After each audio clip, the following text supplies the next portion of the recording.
C'est comme si on t'offrait le cadeau que tu as toujours souhaité, mais quand tu ouvres le paquet, ben t'es déçu.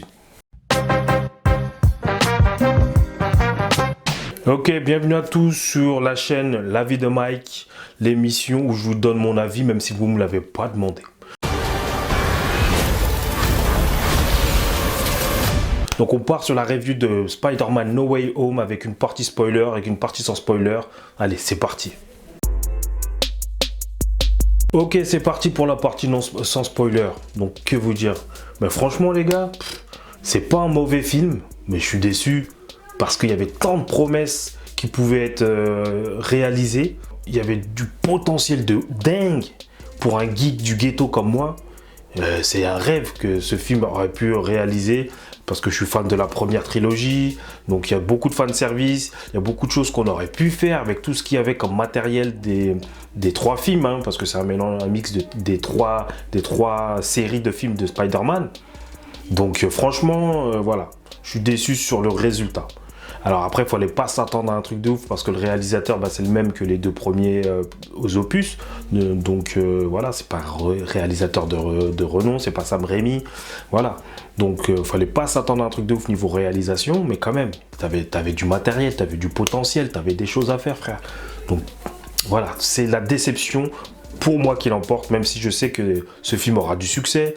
Ce film joue sur la nostalgie, joue sur du fanservice facile et attendu en fait. C'est-à-dire que même si tu savais qu'il y avait des scènes qui allaient arriver, t'avais le sourire à la bouche, tu vois, c'était attendu. Mais quand tu le vois, et il y a des gens, ils ont applaudi parce que c'est le fanservice, mais au-delà de ça, quand tu parles de films de cinéma, de réalisation, de mise en scène, de scénario, ben en fait tu te dis merde, mais le film il est pas terrible en fait. Ben, la réalisation elle est plate, les scènes de combat, à part une ou deux qui sont inventives et qui sont spectaculaires au niveau visuel, franchement, la scène finale, elle est pas ouf. Ça manque d'idées de mise en scène pour filmer les combats. Tout est amené pour faire du fanservice. Dans le scénario, c'est le but, c'est de faire du fanservice. Donc on est un petit peu déçu à ce niveau-là. Voilà, après le jeu d'acteur, c'est pas mal. Franchement, Tom Holland, je trouve que c'est un bon acteur. Il a dans ce film la partition d'émotion qui lui est donnée est parfaite. C'est-à-dire qu'il peut jouer sur les émotions, il y a un petit peu d'humour. Et ça va, il le joue bien, il n'y a pas de souci à ce niveau-là. Je ne peux pas parler trop des autres acteurs sans rentrer dans le spoiler. Benedict Cumberbatch, ou je ne sais plus comment ça se prononce, lui est fidèle à lui-même. Et je trouve que l'alchimie entre les deux personnages, on a tenté de refaire un petit truc à la façon Iron Man, mais gars, ça le fait pas, je suis désolé. Ça le fait pas, il n'y a pas l'alchimie, il n'y a pas l'échange qu'il y avait entre Iron Man et Spider-Man. Là, ça le fait moins. Donc bon, après non plus, c'est pas présent non plus, c'est pas son mentor non plus, donc voilà. Mais ouais, il y a pas mal de choses qui me dérangent dans ce film. Et c'est dommage. Il est un petit peu plus sombre, on va dire, que les deux autres. Hein. On va pas se mentir, c'est un peu plus sombre. Mais c'est pas The Dark Knight non plus, les gars. Ça reste du MCU. Et on se retrouve vite dans du MCU, même si c'est vrai que les scènes tristes ne sont moins désamorcées que d'habitude par une blague. Ça reste quand même de l'humour MCU, ça m'a pas fait trop sourire. Ce qui m'a fait sourire, ben, c'est les caméos qui sont apparus. Mais voilà, ça reste du MCU. Ce qu'on peut dire d'autre sur la réalisation, c'est qu'il n'y a pas de plan iconique. Là, tu avais moyen de faire des plans de l'épique. Là, pour l'instant, depuis la reprise dans le MCU, il n'y a pas eu de scène iconique depuis Avengers Endgame, dans la phase 4. Alors, ce qui est bien, qu'il y a eu des tentatives de réalisation différentes avec les Éternels, avec Shang-Chi. Et moi, je pense que c'est sur ça qu'ils doivent miser. Alors, ça marche ou ça marche pas. Mais là, la réalisation, c'est plat, c'est revu et revu. La scène la plus spectaculaire, c'est quand même l'utilisation d'un plan de Doctor Strange. Pour moi, à mes yeux, voilà, il y a des scènes de combat, la scène finale. C'est pas ouf non plus, franchement, c'est pas ouf. Donc c'est de la déception. Après, ça marche quand même, ça fonctionne, hein, le film fonctionne. On va jouer sur la nostalgie, sur vos émotions. Mais bon, voilà, je suis parti avec des gens qui n'avaient pas forcément pas fan du MCU, pas fan de Spider-Man plus que ça, ou alors vraiment des anciens trucs, mais vite fait. Et en fait, bah, sur eux, le film n'a pas marché parce que il n'y avait pas cette nostalgie, il n'y avait pas ce fan service qu'ils attendaient. Donc du coup, si t'es pas fan d'à l'ancienne, si t'es pas fan du MCU, bon bah le film, il va te paraître lisse en fait. Il va te paraître assez lisse. Donc sinon, au niveau la photographie, bah il y a rien de spécial. Hein. Je fais pas le genre, je suis un spécialiste de la photographie, de l'image, etc. Mais il y a rien qui te marque, quoi. C'est du vu, du déjà vu et du revu en fait. Et les effets spéciaux, bon, ils sont certains effets spéciaux. Tu te dis, c'est les mêmes que dans Spider-Man 3 c'est même pas au même niveau que Spider-Man 3 dans la première trilogie. Donc les gars, il y a un problème quand on est presque 20 ans plus tard et t'as même pas un petit step-up en termes d'effets spéciaux. Donc si, quand même, les Spider-Man sont un peu mieux faits en tout cas. Mais voilà, je veux pas spoiler. Donc de toute façon, je vais rentrer dans la partie spoiler et c'est parti.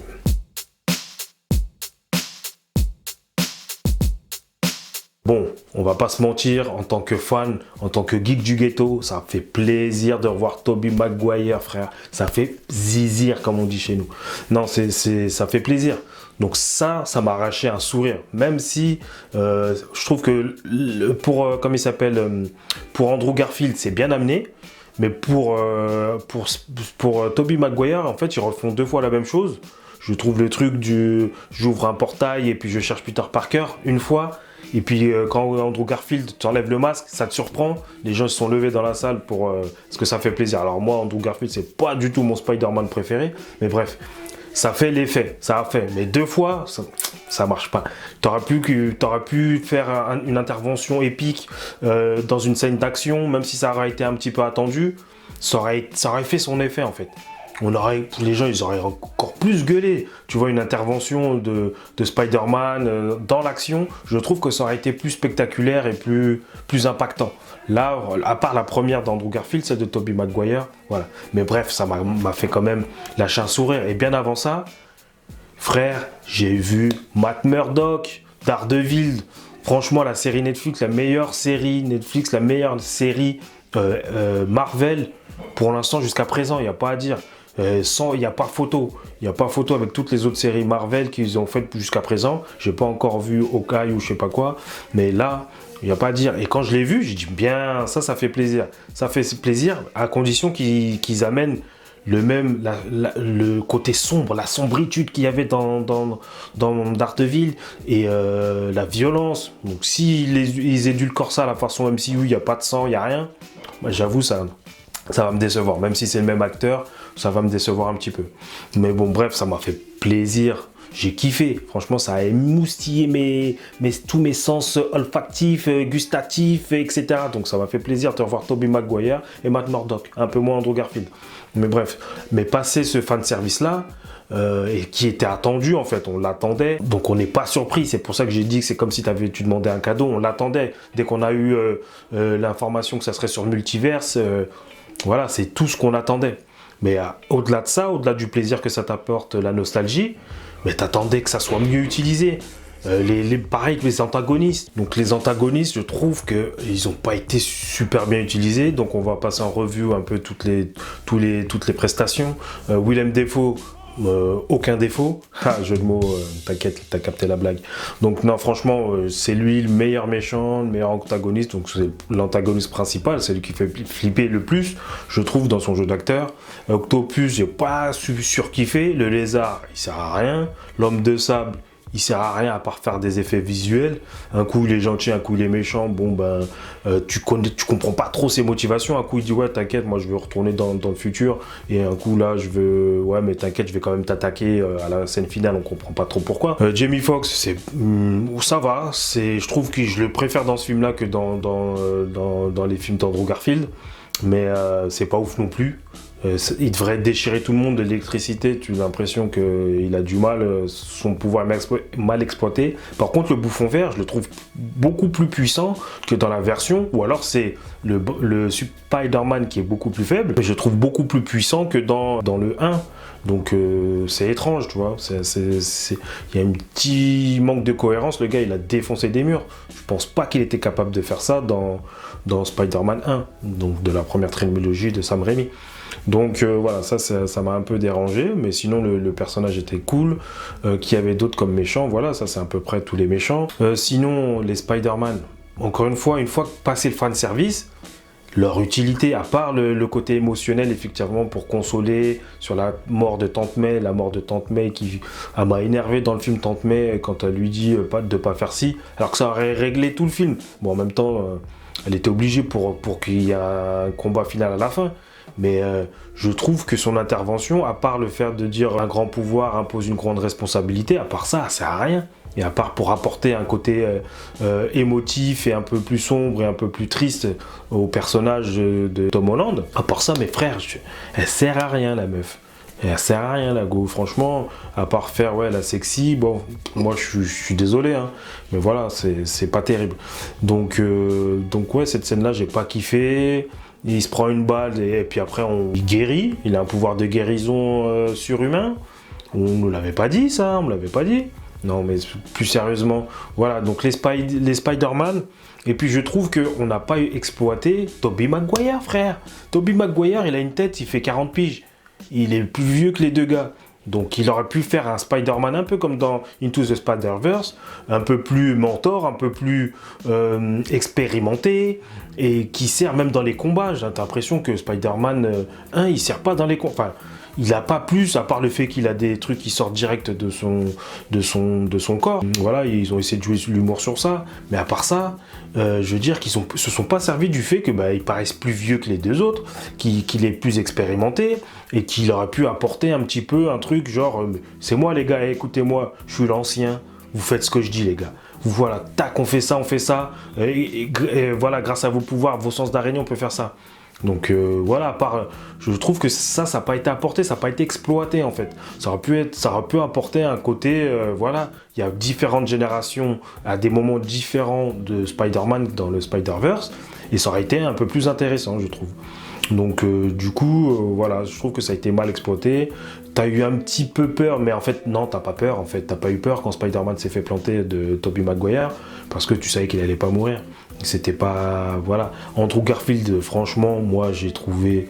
Je l'aime pas, mais je l'aimais pas déjà dans les autres trucs, mais je trouve qu'il y avait un petit côté cool quand il est en Spider-Man parce qu'il fait des blagues. Mais alors là, quand il enlève son masque, moi j'aime pas. Voilà, c'est peut-être physique, hein, son jeu d'acteur quand il pleure et tout ça. Moi j'y crois pas une seconde. Je trouve pas ça touchant.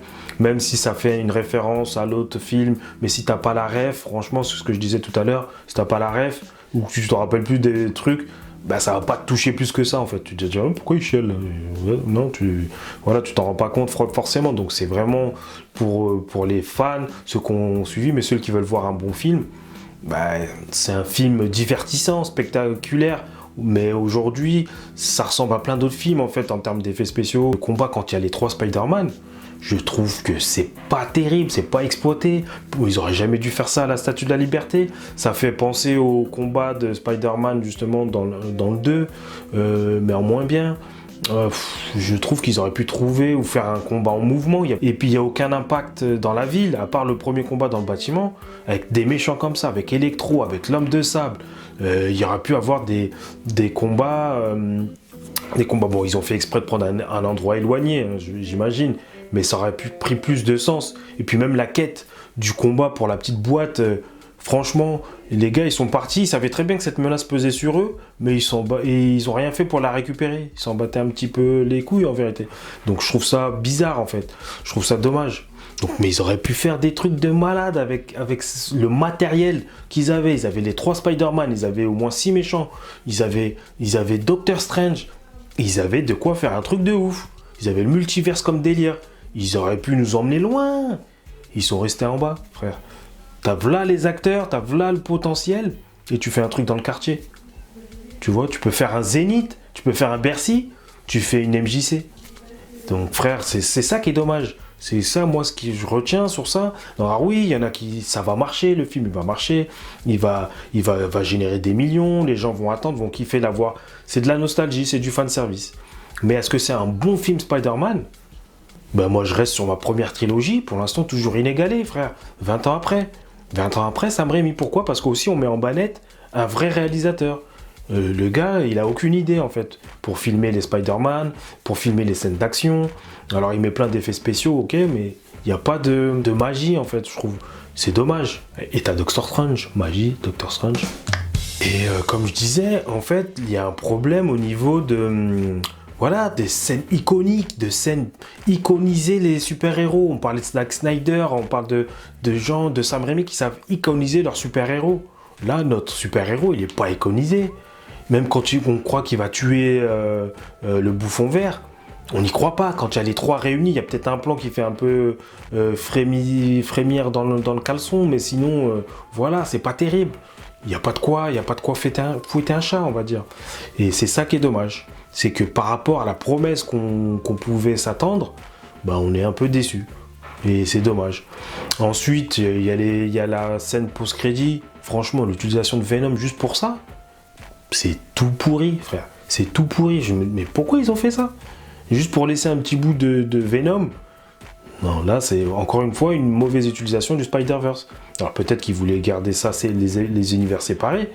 Je trouve ça naze, je trouve ça encore une mauvaise exploitation. Bon, après, ils ont leur plan, Kevin Feige, machin, bref, on sait pas, mais voilà, c'est dommage. C'est dommage qu'ils auraient pu exploiter. Alors, j'aime bien la fin sur le fait qu'ils aient perdu la mémoire et qu'ils doivent tout recommencer, même si on sait qu'à un moment ou à un autre, eh ben, ils vont soit retrouver la mémoire, soit ils vont savoir, encore une fois, que c'est Spider-Man, que Peter Parker est Spider-Man. Mais bref, voilà les enjeux. Il n'y a pas de vrais enjeux en fait. Alors qu'il y a t'as 6 méchants, t'as pas de danger sur la ville, t'as pas de danger sur des personnes. La seule personne qui était en danger, bah, elle est décédée, c'était Tante May. T'as pas de danger sur les amis de Spider-Man. Ils se mettent eux-mêmes en danger, c'était pas terrible. Sur les 6 méchants, t'en as que 2 ou 3 qui sont vraiment mis en avant. Spider-Man, ils sont là pour faire du fanservice. Mais au final, leur utilité, à part Tobey Maguire qui vient stopper et qui jette un petit œil, lui fait un petit regard façon t'inquiète, fais-moi confiance, tu vas le regretter, donc ne le tue pas. Voilà quoi, c'est dommage, c'est dommage. Et au final, c'est un film Marvel qui se classera même pas dans le top 10 des Marvel, et je te parle même pas dans le top si tu fais des tops de Spider-Man. Et voilà, c'est dommage.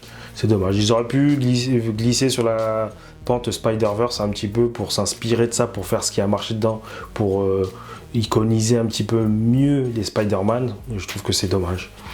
Donc voilà, c'était mon avis sur Spider-Man 3, No Way Home, et de la trilogie MCU. Et puis, bon, on se retrouve pour une nouvelle vidéo. Je vous donnerai mon avis, même si vous ne me l'avez pas demandé. A plus, ciao.